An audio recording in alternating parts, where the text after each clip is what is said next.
Hey guys, in this video I'm going to be talking about in-game currencies, what they do, and the various rewards in Gwent that you can use to earn those currencies. So if you'll notice in the upper right hand corner of my screen here, there's a few different currency icons listed with numbers under them. This first icon here is ore. Ore is a currency you use to buy new card packs, or in Gwent they're called card kegs. You see here I have about 2,800 ore. Each card pack costs 100 ore, so I can buy about 28 card packs with the ore I currently have saved up. The next currency here is called scrap. Scrap is a currency you can use to craft specific cards, any card you want to in the collection. The cost of crafting cards depends on the card rarity, and we'll get more into card crafting in a future video. This third resource, the little green sack of dust here, is known as meteorite powder. This resource is used for upgrading the cards you own into premium cards.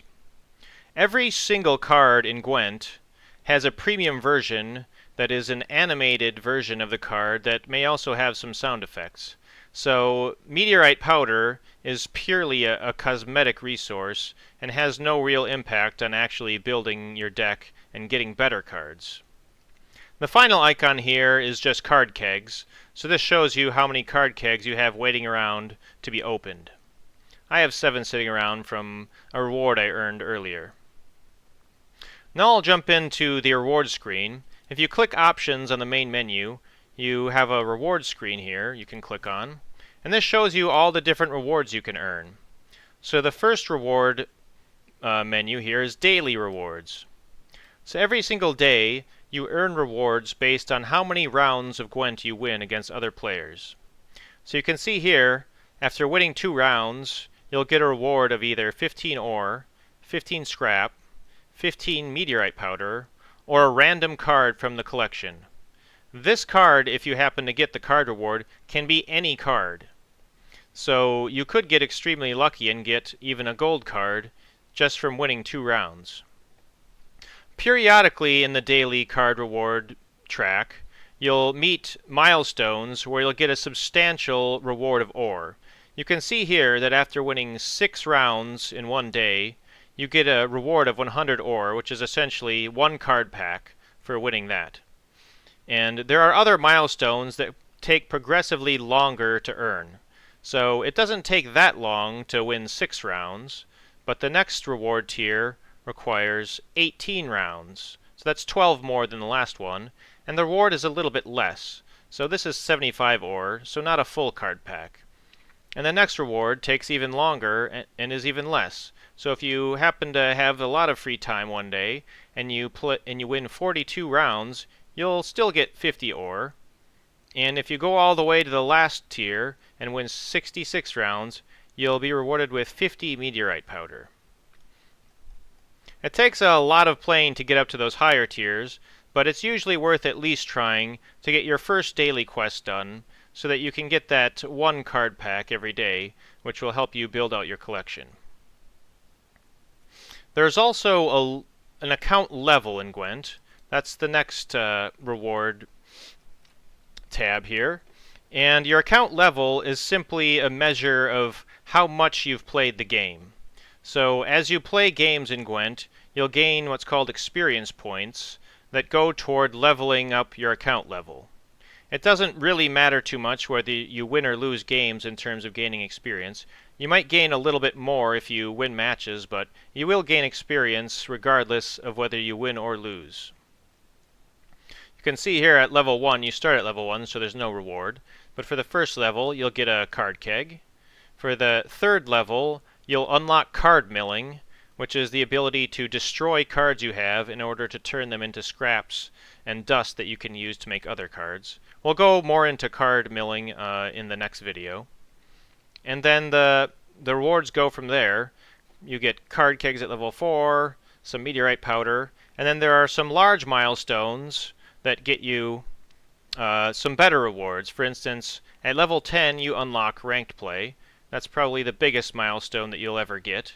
But then at level 20, for instance, you get a gold card as your level up reward. And level 30, you get a card. And about every 10 levels or so, well, level 40 is just a bunch of meteorite powder. But in general, every 10 levels or so, you'll get one big nice reward that's usually going to be a gold card. So you'll get some rewards simply for playing the game a lot. Now the next tab is the Ranked Rewards tab. These rewards are earned by playing the Ranked mode. So when you first start playing other players before you reach level 10, you'll only be able to play casual matches, but upon getting to level 10 and unlocking Ranked mode, you can start playing ranked matches on the ladder, and every time you rank up, you'll get a reward. So if you reach rank 2, for instance, you'll get a keg. Rank 3, you get a new border that you can use for your player icon and some scraps. And the rewards tend to get better and better the higher up you get. So you'll see my account is currently at rank 19, which is 2 away from the highest. But some of the rewards when you get up this high are quite good.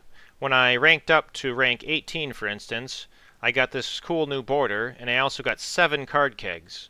That's why earlier you noticed I had 7 kegs waiting around to be opened. That's because I reached this tier and I haven't yet opened those kegs that I earned.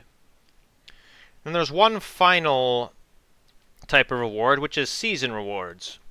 After a ranked season ends, you'll earn rewards when the next season starts based on how far you progressed in ranked mode in the previous season. You can see my rank 19, where I'm currently at, is highlighted in blue. So these are the rewards I will currently get if the season were to end now. So you can see I'd get 900 scraps, 600 meteorite ore, and 18 card kegs. If that sounds like a lot of card kegs, it is. The rewards for getting far and ranked after the season are quite generous, and they can really help build up your collection when a season ends. There are some special rewards here if you are able to place very highly in the season.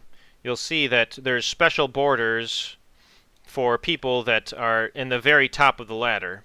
So the person that is the highest ranked player in all of Gwent will get this spiffy border that only they get to use.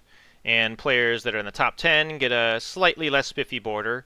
But pretty much anybody, if you make the top 1,000, is getting a cool unique border that only you will be able to use, and other players will notice that and know that you were a highly ranked player in that season. So that's about it for the different rewards you can earn. In the next video, we'll show how you can spend your ore and how you open card packs.